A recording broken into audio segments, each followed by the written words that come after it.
every time we get on a plane, they get up there and they say, put the mask on yourself first. Mm-hmm. Because if you can't breathe, then guess what? You can't help anybody else. Right.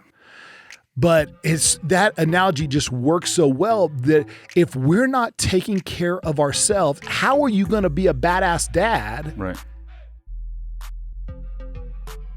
Welcome to the Badass Dad Podcast. KDH here on the microphone. Once again, in the Iron Yeti studios. Man, it is so good. Got the red light going on in the background. And Buck Rogers. How you feeling, man? What's up, dude? Yeah? Yeah, let's do it. Hey, man, I'm so excited. You know, I shared this last week. You know, we're getting the new project off the ground and moving, and you're continuing to learn and grow in the adventure in the YouTube world, and so pushing yourself there. Give us a little progress update on that. So what's going on there? It's weird. Yeah? It's weird to film yourself and then, like, just talking to a camera. But it's been fun. It's cool. It's like, right now, the focus is just helping guys that are getting ready for selection. Mm-hmm. And, you know, so we'll just keep those going, real short clips. We're calling it the FNG Academy. And hopefully it'll grow and expand, and we'll get some good content on there. And so you're learning and growing yourself during this. I mean, you know, a lot of ways you're the FNG and that, because I mean, you're learning how to do the videos. You're learning how to do some, you know, I know you got Pam doing some of the editing and helping you with all that as well. So how does that feel? It's crazy. It's like YouTube is such this powerful thing to where you could just learn to do anything. Yeah. So, you know, you find yourself, I'm following guys that know how to shoot videos and know how to edit and know how to adjust the camera, and just total FNG on my part. I don't know what the hell I'm doing. Yeah. So every time is like this new experiment of moving lights and trying to figure it out and trying to make it look a little better. And it's crazy because you watch them do their videos and it's like, hey, just put this light right here, put this one right here, and boom, it looks amazing. You're just like, what the fuck? And mine looks nothing like that.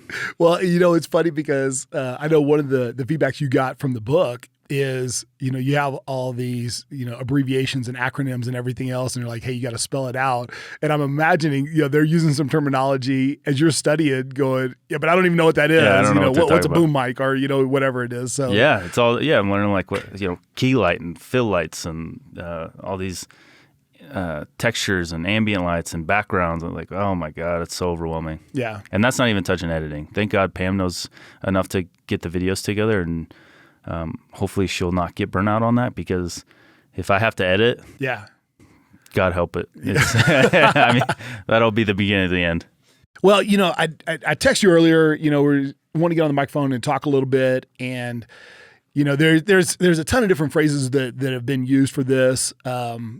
But, you know, when people are going through life, and I think this happens to us all the time, you know, or can happen to us as dads, can happen in, you know, special ops area. It can happen in training, jujitsu, finances, you know, personal life, spiritual life, relationships, where, you know, we get that place where things are good, but we kind of stop pushing ourselves, you know, and like good enough is good enough, you know, we're kind of there. And, you know, the old phrase is, you know, the difference between a rut and a grave is just the depth, and understanding that, you know, that if wherever we settle, that's still settling. And this kind of came to light. And I know, I mean, this is a little bit silly, but, you know, I coach my oldest son who's in 8th grade, and their 8th grade football team, and we got some talented kids. We actually, you know, it's good. We're right in the middle of the season right now. We're 4-0, and we come out on Saturday, and our first 2 offensive plays, we literally score boom, boom, back-to-back touchdowns, you know, 1 play each, and boom,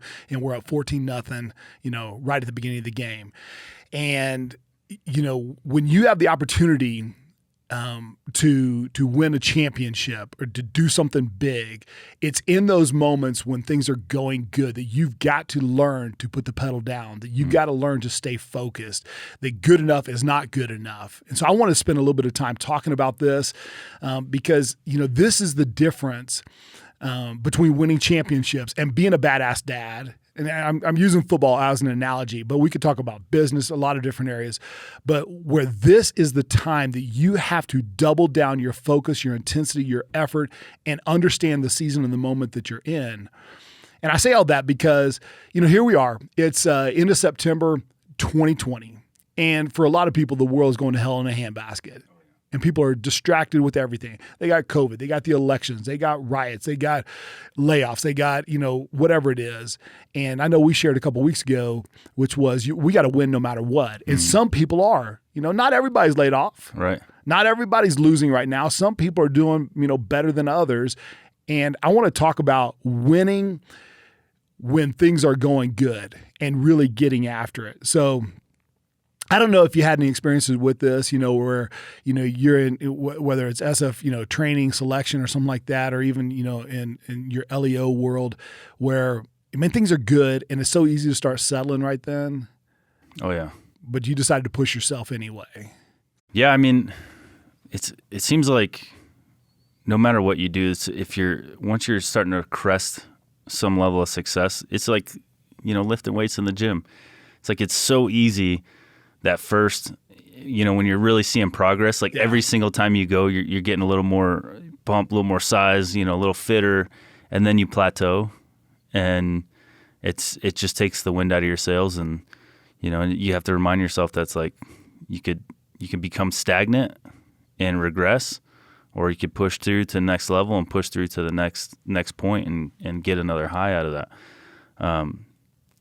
Especially law enforcement, I got that a lot. It was like, it's so easy to just become a decent patrol cop.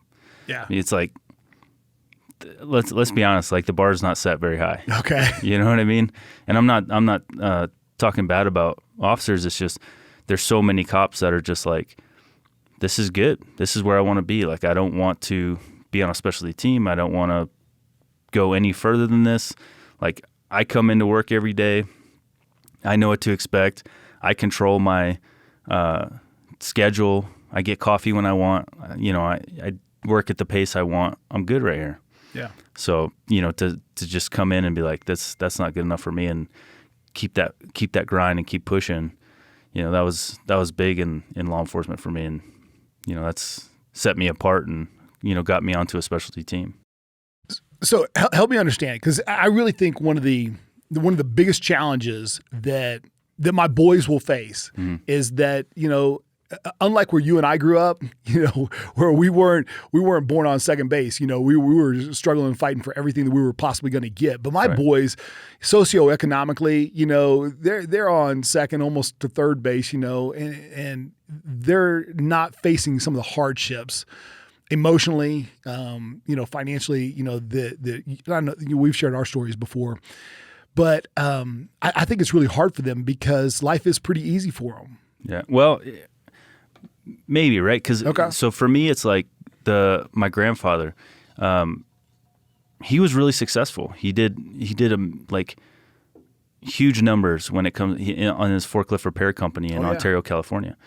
And I grew up extremely poor because he was all taking care of his kids, but the grandkids, that's why he's helping his kids. Hopefully it trickles down to the grandkids, which unfortunately it didn't really do that.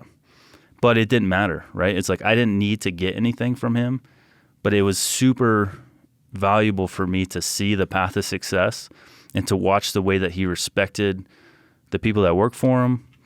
He respected his customers. He respected everyone around him. Was just treated with such fairness and equality, and everything was about being honest and ethical.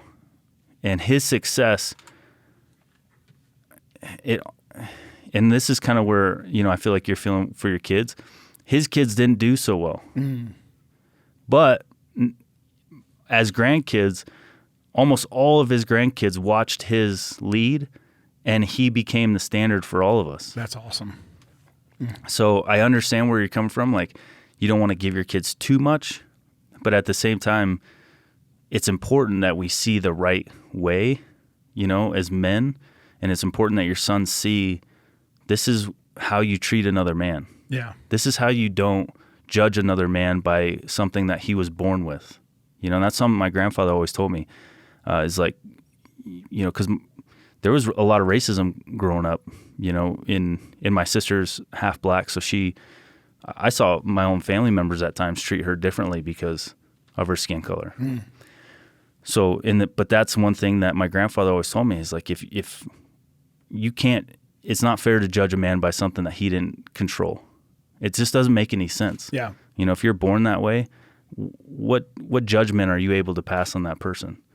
But the point is, those lessons stuck with me forever, and they just continue to be more and more important as I got older.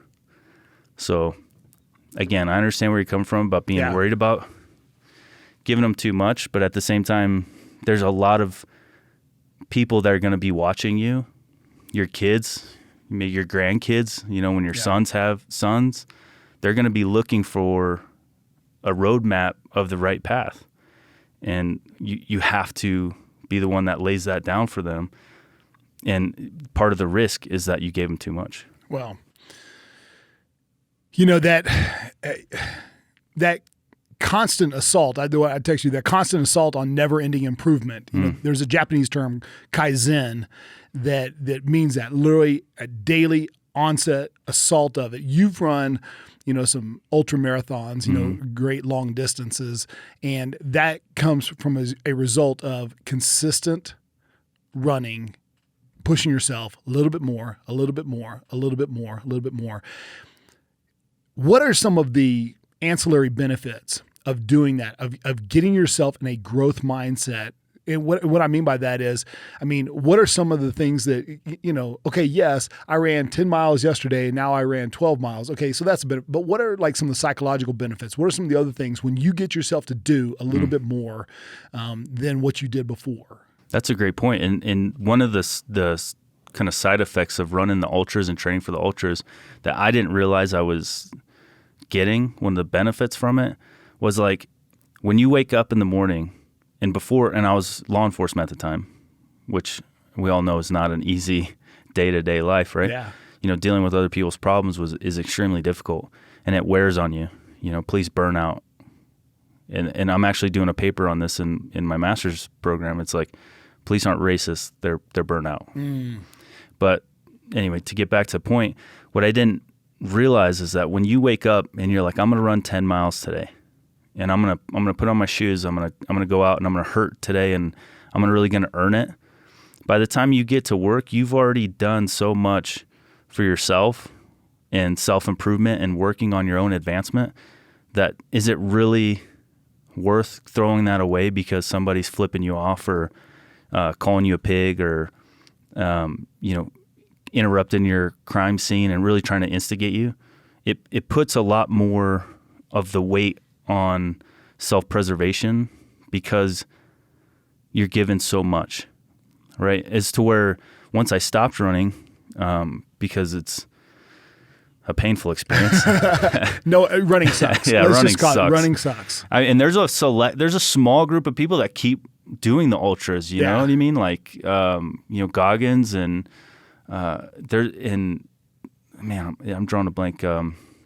But anyway, that group is really small that keep going. There's a ton of people that try an ultra and then they do it and then they stop because it's terrible. But when I stopped running and now all of a sudden I'm just waking up and, you know, getting ready and going to work, now all of a sudden, like, I don't have as much to hold on to positive to really negate all the negativity that's coming at me. So now I'm a little closer to being like, you know what? I'm going to tell you how you're pissing me off. I'm going to let you know because you're crossing the line. Yeah. You know what I mean?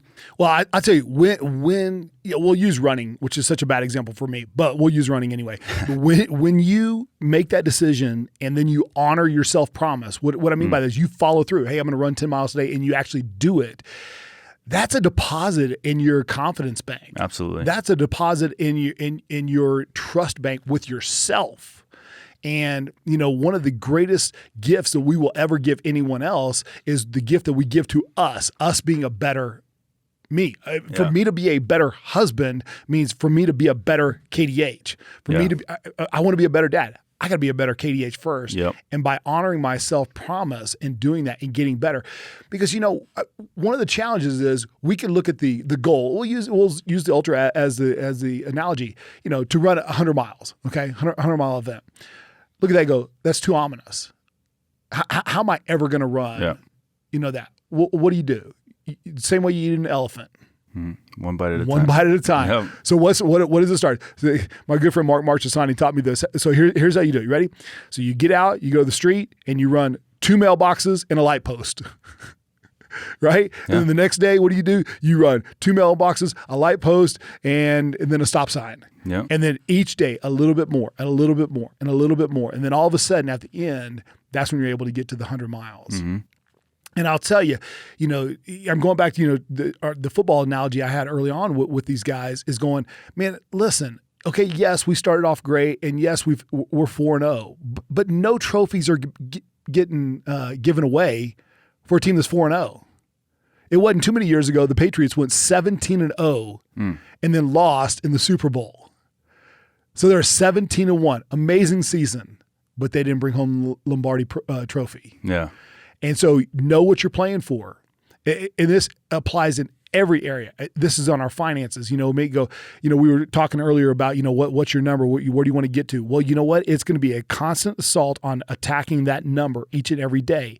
You want to improve, your spiritual life. We talked about it before, even as simple as, reading a proverb a day, spending time with your kids. Okay. Once again, very bad analogy for me to use because I am not a fisherman, okay? But my oldest son, Jacob, he loves to fish. He loves to fish. I would rather stick hot needles into my eyes or something than go fishing, okay? But the other day, I grabbed him and I said, hey, let's go. So we went to local sporting goods store and I said, hey, you got $100, man. You want to buy a new rod, whatever you want to do. So he does that. And then we went out and we went fishing. And I enjoyed the time that I had with him. Mm-hmm. I could give a rip about catching a fish, right. But it was my time with him. And the funny thing was the next couple of days, even this morning, he was still talking about that time, those couple of hours that we are out there. And those little things repeated over and over and over again, sows so much. And one of the reasons why I do that is because I have a desire for my kids to want to spend time with me when they no longer have to spend time with me. Yeah, okay? Absolutely. And so he's going to want to, and he knows that even though, and I don't do it begrudgingly, but he knows that's not my favorite activity. Right. I'd rather he and I get on the mats and roll, do some jujitsu together. Right. But that's what he wants to do. So I'll suck it up and do that. And I don't know. I can only imagine how it is having a daughter. I can't imagine. Yeah. She likes, she's super artistic and wants to color and draw and all that stuff. So I spend a lot of time with her at crafts sections in, Target or whatever, picking out googly eyes and hot glue and all kinds of, whatever, but she loves it. Yeah. And so it's like, well, if that's what you love to do, then that's what we're going to do. Yeah. So we spent a lot of time getting crafts. I already got a list today. Okay. She thought I was going to the store when I was coming here. So she started hammering out my list of crafts things because apparently a blanket is the next on the list. So. Well, and I know for you, it would probably be more cigars and bourbon or something like that, that you'd rather be doing. Right? Absolutely. But for us, because we love our kids so much, it's time to make that sacrifice there. And I'm going to compare it back to the ultra running. Once again, if you weren't doing the running and doing the stuff, then you wouldn't have the energy to be able to go to the craft center.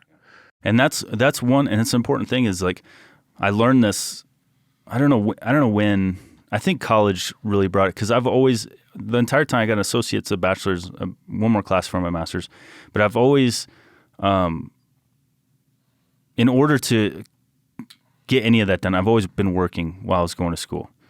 I had the baby, Mia, when I was getting my associate's degree. I was, full-time soldier, full-time law enforcement for the master's. I've always been working. So I had to find my hot spot in the day. Like, what is my focus time? And it's literally the minute I set that alarm to wake up, I have about 2.5 hours. It's like my golden time. That's it. Like after that, I don't have the focus along with the energy combined. So what I found was that if I truly give myself those 2.5 hours, then I have the rest of the day to give to other people, to give to my kid, to give to my wife, to run errands for them. So as long as they can give me 2 hours, which most of the time they're not up yet. Yep. You know, I'll wake up early, 6:30 in the morning. By the time my 2 hours are done, they're just getting out of bed. My wife's, done with their chores. My daughter done with her chores, and my wife getting out of bed. Whatever, you know what I mean? But if you just you have to give yourself to give to other people. So if you wake up and instantly you're just trying to, well, I'll make breakfast, and you're like grudgingly doing all these things, you've half-assed it from the minute you woke up to the minute you go to bed, and then no one ever gets complete attention. And I think that's so important, is to start, whatever your time is, you give yourself that time, and you take it without, if it's jiu-jitsu and you're going to go do jiu-jitsu for 2 hours in the morning or an hour and a half, you don't feel bad about that. You don't feel bad about any time that you miss, because you need that time. And then you just know that when jiu-jitsu's over, they gave you your time. Now you give them theirs. I love that. I mean, I could not agree with you more than that, because I can hear some guys thinking, yeah, well, you know what? That's great for you. I got a job, I have this, and I just don't have time. What do you say to that? We've all been there. Yeah. I mean, we've all worked 40 plus hours a week. We've all stuck in the gym. We've all failed at accomplishing all those things. Like I promise you, we could go tit for tat for how much time we have, but it really comes down to, you could half-ass an entire day and not do anything positive for anyone around you or yourself, and not and be home technically with them the entire time. Yeah. You have to dedicate the time to yourself, and then once you take care of yourself, you feel good to then, you feel like you owe it to them, because they gave you your time. Right.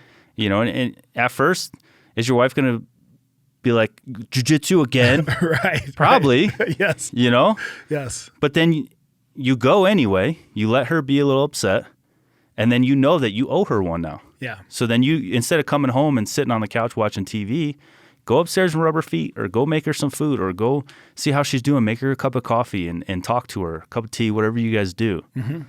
But it becomes this, I take mine and then I give to you, instead of this just nothing. I don't take for me, I don't give to you, I'm just here. Yeah. Because then your time just loses value. Well, let me tell you what happens now. I mean, we're within a month, actually just a few weeks, of Gretchen and I being married for 23 years. Okay. And if you don't do that and you go, well, you know what, I just don't have the time, my family this, or whatever it is, then there's a little bit of this passive aggressive inside of you that starts to go, yeah, but look how much I'm giving, and I'm not getting, if you will. And what ends up happening is there is an unspoken expectation that someone else is going to do something for you. And you got to realize, I mean, and I know, I mean, I almost don't want to say it because it's become so cliche in it, but every time we get on a plane, they get up there and they say, put the mask on yourself first. Because if you can't breathe, then guess what? You can't help anybody else. Right. But it's that analogy just works so well that if we're not taking care of ourselves, how are you going to be a badass dad? Right. If you hadn't taken care of yourself first, if you're so out of shape that you can't, get out on the field and play ball with your kid, if you're so financially behind the 8 ball that you can't, how are you going to be able to? Right. If relationally, spiritually, I mean, all of those different areas. So you're going to have to invest time. And I love what you said, taking those 2 hours in the morning. And, if you hear a guy go, man, I don't have 2 hours in the morning. You got to wake up earlier, though. Wake up earlier. Make it happen. Yeah. I mean, go to bed a little bit earlier. Find another way. And I would agree with you. I think it has to be the first thing in the day, first thing in the morning. That's my sweet spot. Yeah. So tell us, can you share a little bit about your, people want to know, what's your morning routine, something like that. But like, what do you do? Seriously? No, my routines are absolutely essential. And I've gone extreme with the routines, and then I've backed them off. But that's the thing. If you add to your routine and then you decide that, maybe it's not great right now, you could always add it back or take one thing off. But for me, the nighttime routine is absolutely essential if you know that you're a morning person. So if you need to go to bed early as you can. When I was working in law enforcement and I was up till getting home at midnight or 1 a.m, I didn't do anything when I got home. I went brush my teeth, straight into bed because I have to get that time sleeping. But you get the sleep, set your alarm early. A lot of times, if let's say I want to do my full routine, I have a steamer. I'll steam. I'll listen to the audio book while I'm steaming for about 10 minutes, sweat it out as much as I can. Cold shower following that. Cold shower wake you up better than coffee. Heck yeah. And then I have a red light. So I'll do like a kind of a small meditation, just red light therapy on my face and chest. And then I just try to clear my mind. I'm terrible at meditating.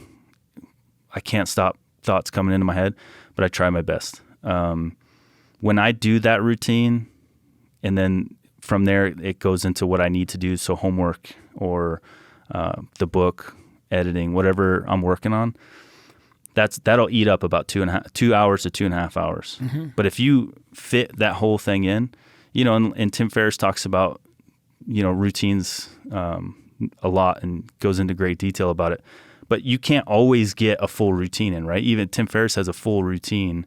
He'll try to get 2 to 3 things on his full routine knocked in every single day. So you could have an 8 routine thing that if you do all 8, you feel like $1 million. But if you can only get 3 of those in, then you can only get 3. But you have to give yourself that time. And one thing I found the more I do in that routine, my road rage goes down.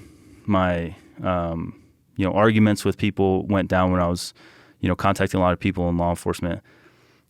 I just felt good. I felt better because I was giving to myself first.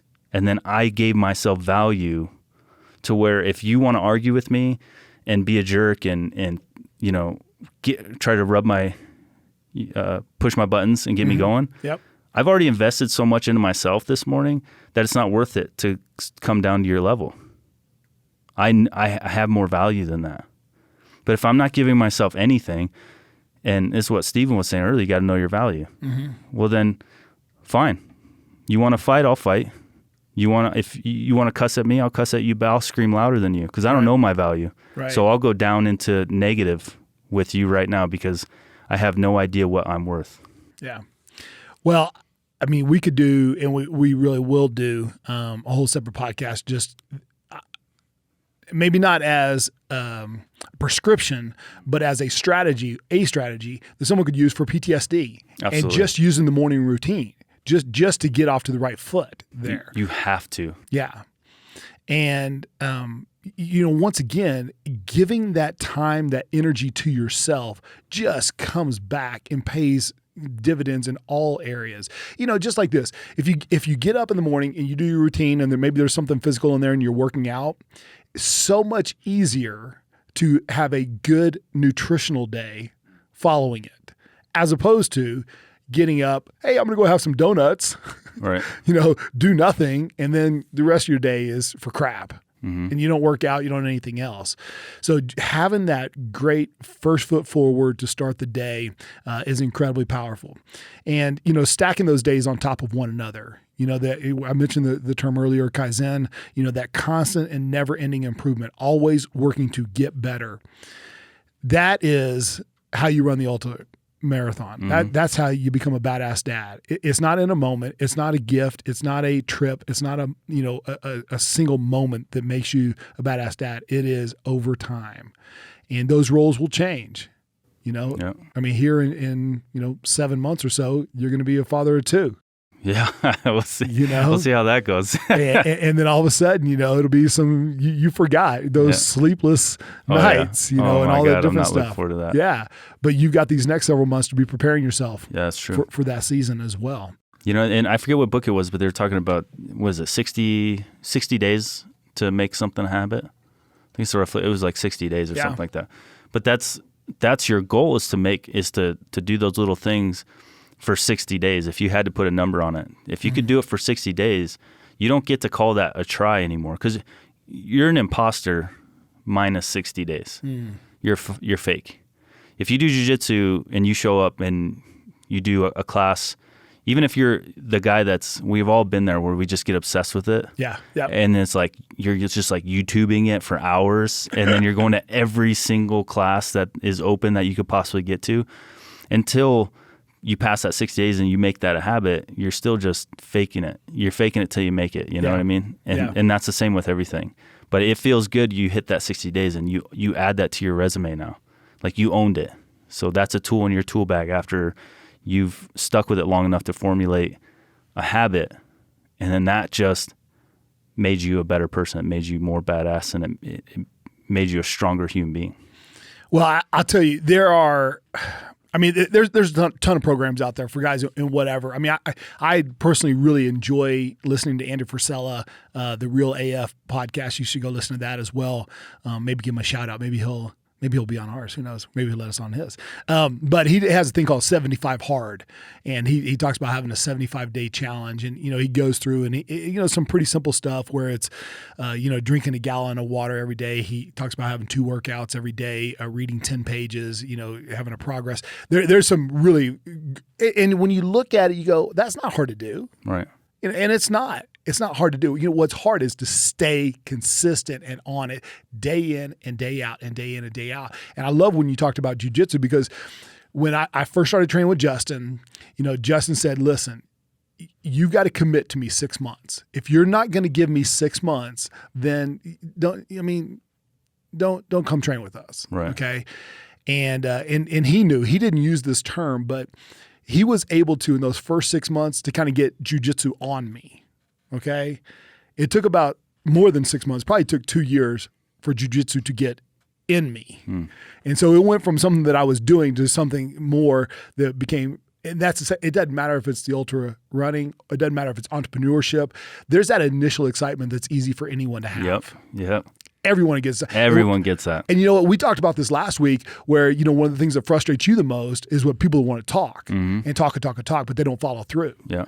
Well, anybody can talk a good game through the first 4 games of the season when you're 4-0. Yep. But to follow through on a championship season, you got to have that focus. Take that loss and then still get back and still keep going at it. Exactly. The book, you're getting some reviews back on the book, the editing first, and just going, wow, I thought I was closer to being done, and going, holy crap, man.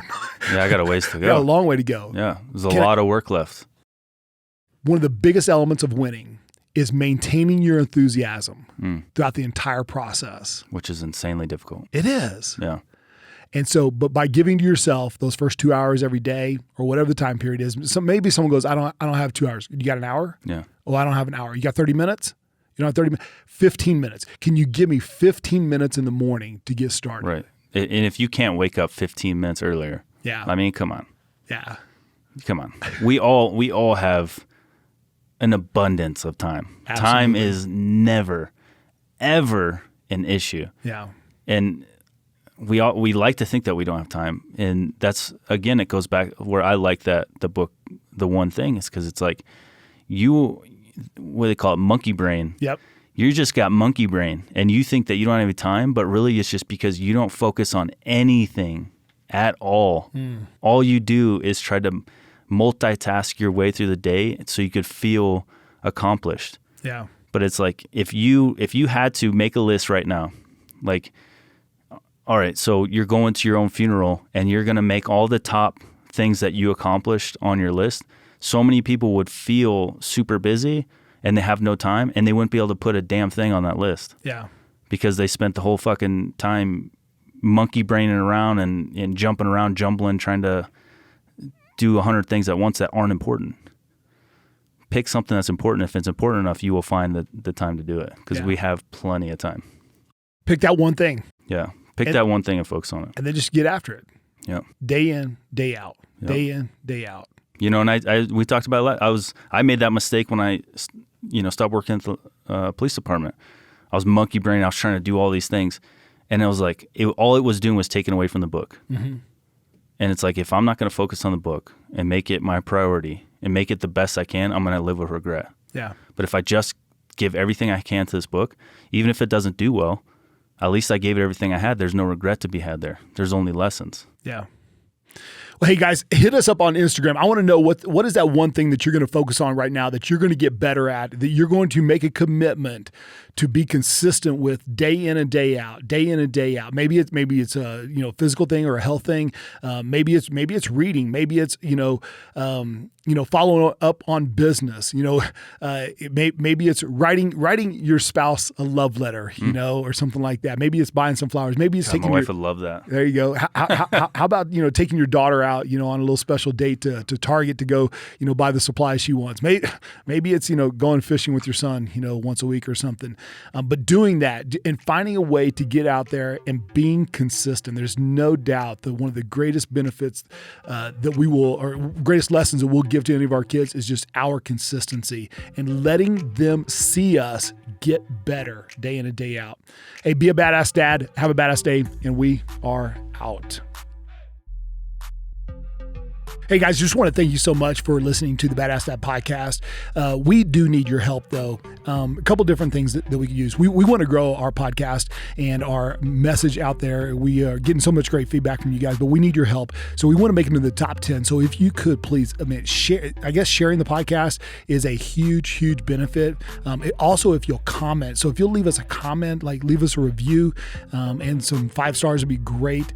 The other thing is, if you have a subject you'd love for us to cover, maybe there's something you like the subject shows or an interview, or if there's someone you want us to interview, if you could communicate with us, you can hit me up at kdh@badad.org. So that's kdh@badad.org, or you can go to our Instagram, which is Badass Dads Podcast, and leave us a direct message there. And I'd love to interview people, love to hit the subjects you guys want to hear more about. Thank you so much for helping us grow.